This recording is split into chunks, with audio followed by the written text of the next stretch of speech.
ನಮಸ್ಕಾರ ವೀಕ್ಷಕರೇ, ಪಾಕಾಸ್ತ್ರ ಚಾನಲ್ಗೆ ಸ್ವಾಗತ. ಇವತ್ತು ನಾನು ಮದುವೆ ಸಮಾರಂಭಗಳಲ್ಲಿ ಮಾಡಿರುವಂಥ ಮಂಗಳೂರು ಸೌತೆಕಾಯಿ ಹುಳಿಯನ್ನು ಮಾಡಿ ತೋರಿಸ್ತಾ ಇದ್ದೆ.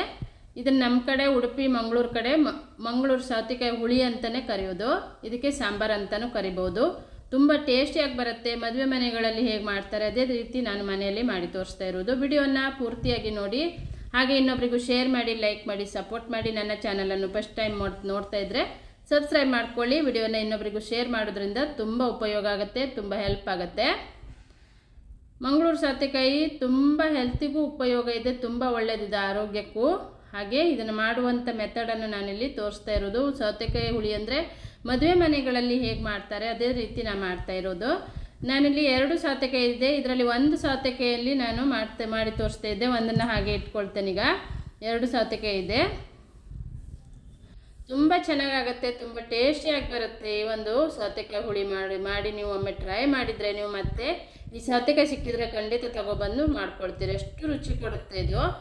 ಈಗ ಇದನ್ನು ಕಟ್ ಮಾಡಿ ನಾನು ನೀರಲ್ಲಿ ಹಾಕಿ ಇಟ್ಕೊಂಡಿದ್ದೆ. ನೀರಲ್ಲಿ ಹಾಕಿ ಇಟ್ಕೊಳ್ಬೇಕಂತೇನಿಲ್ಲ, ಇದನ್ನು ವಾಶ್ ಮಾಡಬೇಕು. ಹಾಗಾಗಿ ನಾನು ನೀರಲ್ಲೇ ಹಾಕಿ ಇಟ್ಕೊಂಡಿರೋದು. ಇದನ್ನು ಚೆನ್ನಾಗಿ ಒಂದೆರಡು ಸಲ ವಾಶ್ ಮಾಡಿಬಿಟ್ಟು ಈಗ ಇದನ್ನು ಬೇಯಲಿಕ್ಕೆ ಇಟ್ಕೊಳ್ಳೋಣ. ಸ್ವಲ್ಪ ನೀರು ಹಾಕಿ ಈಗ ನಾನು ಬೇಯಲಿಕ್ಕೆ ಇಟ್ಟಿದ್ದೆ ಅದೇ ಪಾತ್ರೆಯಲ್ಲಿ.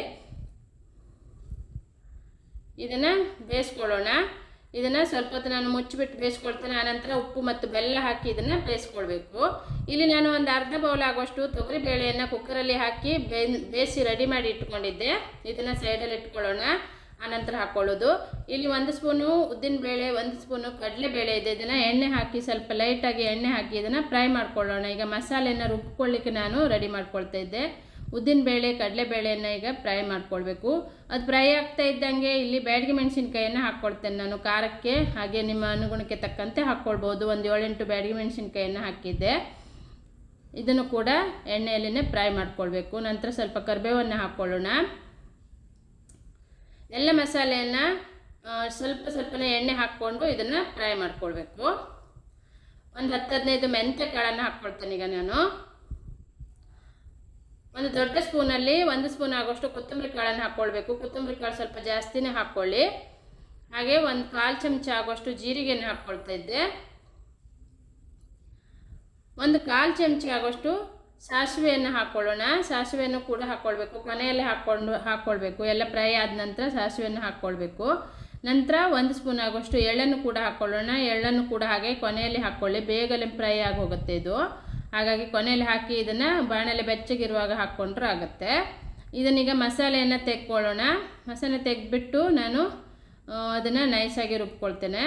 ಈಗ ಸೌತೆಕಾಯಿ ಬೇಯ್ತಾ ಇದೆ. ಇದಕ್ಕೆ ಸ್ವಲ್ಪ ಉಪ್ಪನ್ನು ಹಾಕ್ಕೊಳ್ತಾ ಇದ್ದೆ ನೋಡಿ. ಉಪ್ಪು ಹಾಕಿದ ನಂತರ ಸ್ವಲ್ಪ ಹೊತ್ತು ಬಿಟ್ಟು ನಾನಿಲ್ಲಿ ಬೆಲ್ಲವನ್ನು ಹಾಕ್ಕೊಳ್ತೇನೆ. ಈಗ ಉಪ್ಪು ಹಾಕ್ಬಿಟ್ಟು ಅದನ್ನು ಮುಚ್ಚಿ ಬೇಯಿಸ್ಕೊಂಡ ನಂತರ ನಾನಿಲ್ಲಿ 1 ಸ್ಪೂನ್ ಆಗೋಷ್ಟು ಬೆಲ್ಲವನ್ನು ಹಾಕ್ಕೊಳ್ತಾ ಇರೋದು. ನಿಮಗೊಂದು ವೇಳೆ ಬೆಲ್ಲ ಬೇಡ ಅನಿಸಿದರೆ ಹಾಗೇನೂ ಮಾಡ್ಕೊಳ್ಬೋದು. ನಾನಿಲ್ಲಿ ಆರ್ಗ್ಯಾನಿಕ್ ಬೆಲ್ಲವನ್ನು ಹಾಕ್ತಾ ಇದ್ದೆ. ಹಾಕ್ಬಿಟ್ಟು ಇದನ್ನು ಚೆನ್ನಾಗಿ ಮಿಕ್ಸ್ ಮಾಡಿಬಿಟ್ಟು ಮತ್ತೆ ಇದನ್ನು ಬೇಯಿಸ್ಕೊಳ್ಳೋಣ. ಇನ್ನು ಸೌತೆಕಾಯಿ ಚೆನ್ನಾಗಿ ಬೆಂದಿಲ್ಲ, ಇನ್ನು ಬೇಯಬೇಕಿದ್ದು. ಹಾಗಾಗಿ ಮತ್ತೆ ಮುಚ್ಚಿಬಿಟ್ಟು ಬೇಯಿಸ್ಕೊಳ್ತೇನೆ.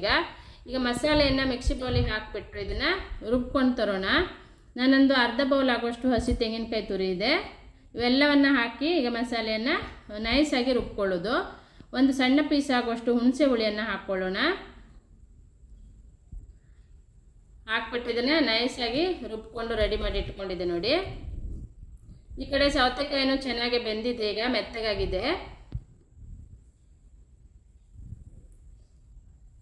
ಸೌತೆಕಾಯಿನೂ ತುಂಬ ಟೈಮ್ ಏನು ತಗೊಳ್ಳಲ್ಲ, ಬೇಗನೆ ಬೆಂದ್ಬಿಡುತ್ತೆ. ಈಗ ಬೇಯಿಸಿ ಇಟ್ಕೊಂಡಂಥ ಬೇಳೆಯನ್ನು ಹಾಕ್ಕೊಳ್ತೇನೆ ನಾನು ಒಂದು ಅರ್ಧ ಬೌಲ್ ಆಗೋಷ್ಟು ತೊಗರಿ ಬೇಳೆಯನ್ನು ಮೊದಲೇ ಕುಕ್ಕರಲ್ಲಿ ಬೇಯಿಸ್ಕೊಂಡಿರೋದು. ಇದನ್ನು ಕೂಡ ಹಾಕ್ಕೊಳ್ಳೋಣ. ಹಾಕ್ಬಿಟ್ಟು ಈಗ ರುಬ್ಬಿದಂಥ ಮಸಾಲೆಯನ್ನು ಹಾಕ್ಕೊಳ್ಳೋಣ. ಹಾಕ್ಬಿಟ್ಟು ಸ್ವಲ್ಪ ನೀರನ್ನು ಹಾಕ್ಕೊಳ್ಬೇಕು. ತುಂಬ ತೆಳ್ಳಗೂ ಬೇಡ, ತುಂಬ ದಪ್ಪವಾಗಿರುವುದು ಬೇಡ, ಮೀಡಿಯಮ್ ಆಗಿದ್ದರೆ ಸಾಕು. ಹೀಗೆ ಸ್ವಲ್ಪ ನೀರನ್ನು ಸೇರಿಸ್ಕೊಳ್ಬೇಕು.